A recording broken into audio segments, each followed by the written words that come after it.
Dražen Pekušić je programer, prisutan na likovnoj sceni od 2010. godine.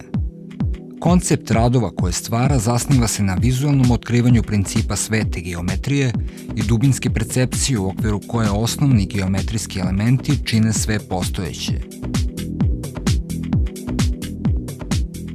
Imaginarijum je saznam nekih mojih vizija kako treba da se konstruiše slika, jer svaka moja slika koja je ovde izložena se sastoji iz 3 osnovne elementa: krug, trougao i kvadrat. Tako da svaka slika je samo usloženi koncept ta 3 elementa, jer kada posmatram, na primjer, određenu sliku ili određeni motiv ili određenu poruku, trudim se da je maksimalno razgradim do ta 3 osnovne elementa i onda počinjem da konstruišem sliku. A sliku u formi digitalne grafike konstruišu proučavanje kabale, simbola, misticizma, uz učenje Alistera Crowleya, naučna dostignuća i umeća lucidnih snova i astralnih projekcija.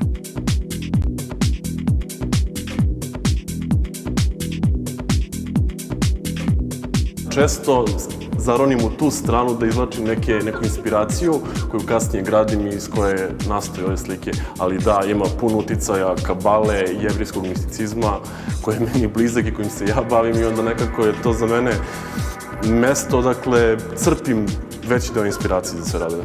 Nekad me pokrene od neki tekst koji pročitam, pa na osnovu tog teksta mogu da iskonstruišem čitavu sliku kako bi nešto izgledalo, ili odsanjam nešto pa zapišem, pa to analiziram, pa gradim onako, kao igranje kockicama, kao slaganje elemenata dok ne nastane neki smisleni sklop iz koga može da se napravi neka složenija forma koja kasnije liči na sliku i može da se predstavi kao slika.